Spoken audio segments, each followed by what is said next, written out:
Big market voices में market outlook discuss करने के लिए हमारे साथ मास्टर्स इन्वेस्टमेंट मैनेजर्स से सौरभ मुखर्जी जुड़ गए हैं। Saurabh, good morning.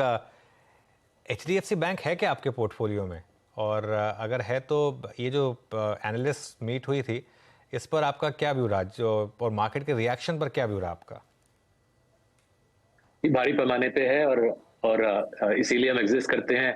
हमारे देश में या ब्रोकरेज एनालिस्ट, पूरी दुनिया भर में एक्चुअली ब्रोकरेज एनालिस्ट का काम है शॉर्ट टर्म व्यू लेना, और हमारा काम है लॉन्ग टर्म इन्वेस्टिंग करना। सो जो दो दो मुद्दों पे स्टॉक टूट रही है, वो मुद्दे से हमको ज्यादा चिंता नहीं है। पहला मुद्दा है कि एक्सेस लिक्विडिटी लेके एचडीएफसी लिमिटेड और एचडीएफसी बैंक का मर्जर किया गया है। उससे मैं खुश हूँ। अगर नहीं होती एक्सेस लिक्विडिटी, मेरे को चिंता होती। और एक्सेस लिक्विडिटी अगर है, उसका मतलब है कि अगले 2 साल में इस एक्सेस लिक्विडिटी के इस्तेमाल से एचडीएफसी बैंक अपने ग्रोथ को बढ़ावा देगा। और जो दूसरा अकाउंटिंग एडजस्टमेंट्स की वजह से बुक वैल्यू घटाई गई है, उससे ज्यादा मेरे को चिंता नहीं है। अकाउंटिंग एडजस्टमेंट्स की वजह से जब ये मर्जर अंडरवे होगा, बुक वैल्यू को सहारा मिलेगा। तो दोनों जो फैक्टर्स हैं वो मेरे ख्याल से नॉन फंडामेंटल फैक्टर्स हैं। सेल साइड का काम है, ब्रोकरेज का काम है इस सब मुद्दों पे बीवीपीएस को, बुक वैल्यू पर शेयर को ऊपर नीचे करना। हमारा काम है लॉन्ग टर्म व्यू देख के स्टॉक में पोजीशन बढ़ाते रहना। एक डिस्क्लेमर दे देता हूँ, स्टॉक में मेरा निवेश है मार्सेलस के पीएमएस के जरिए से, मेरे पेरेंट्स का भी निवेश है और हमारे 10,000 क्लाइंट्स का भी निवेश है स्टॉक में।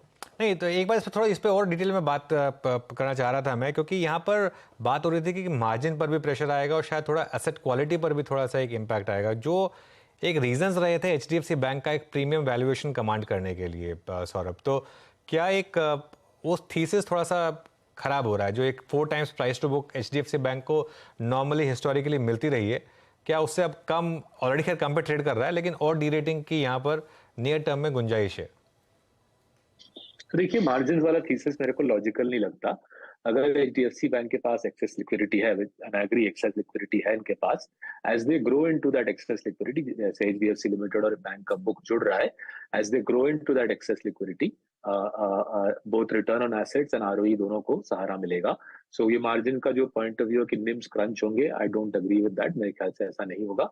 और अगर आप एसेट क्वालिटी की बात करें, एचडीएफसी बैंक का ग्रोस एनपीए और नेट एनपीए इंडिया के बाकी दिग्गज बैंक है, पीएसयू के साथ कंपैरिजन नहीं करना। एचडीएफसी बैंक का ग्रोस एनपीए और नेट एनपीए इंडिया के बाकी दिग्गज प्राइवेट सेक्टर बैंक के मुकाबले काफी करीबन आधा है, आधा, half, right. Gross NPA net NPA पे दूसरे बैंक्स के मुकाबले, दूसरे दिग्गज प्राइवेट सेक्टर बैंक के मुकाबले आधे पे है। तो मार्जिन पे किस लिए किसी को चिंता हो सकती है, मेरे दिमाग के, ऑनेस्टली मेरे कॉम्प्रिहेंशन के बाहर है। इस एक्सेस लिक्विडिटी से मैं खुश हूँ। बिकॉज रिमेंबर, सबसे बड़ी चिंता क्या है लोगों को कि एचडीएफसी लिमिटेड का जो लायबिलिटी बुक है, उसका फंडिंग एचडीएफसी बैंक को कासा के जरिए से करना पड़ेगा। अगर एचडीएफसी बैंक कासा को ज्यादा जल्दी भगाए तो वो फंडिंग ट्रांजिशन में एचडीएफसी लिमिटेड की बुक बॉन्ड मार्केट के जरिए से फंड होती है, एचडीएफसी बैंक कासा के जरिए से फंड होता है। ये ट्रांजिशन में एक्सेस लिक्विडिटी सहारा देगा, हेल्प करेगा, मदद करेगा। और इसलिए हम इन दोनों मुद्दों से ज्यादा चिंतित नहीं है। एसेट क्वालिटी की issue, as I said, data दिखलाता है, काफी सालों का डेटा दिखलाता है कि नेट एनपीए लेवल पे, ग्रोस एनपीए लेवल पे ये दूसरे बैंक्स के मुकाबले आधे पे है। And excess liquidity I think is a good thing. So दोनों मुद्दे पे हमको चिंता नहीं है, हम पोजीशन बनाए जाएंगे इस बैंक में। अच्छा सौरभ, एक स्टॉक जो आपने रिसेंटली ऐड किया, या रिसेंटली है पता नहीं मुझे, लेकिन मैं पढ़ रहा था कहीं पर, वो है ट्रेंट। और ट्रेंट में बहुत शानदार मूव्स रहे हैं। कोई स्पेसिफिक रीज़न? क्योंकि रिटेल में कुछ ही स्टॉक्स ने आउट परफॉर्म किया, ट्रेंट उनमें से एक है। हाँ जी, देखिए, काफी सालों से हमारी उनके मैनेजमेंट के साथ बातचीत चलती रहती है कि देखिए, our point of view to them has been कि आप लोग वेस्ट साइड में तो खूब कमा लेते हो, बट बाकी जो आपके फॉर्मेट्स हैं वहां पे आप कमा नहीं पाते।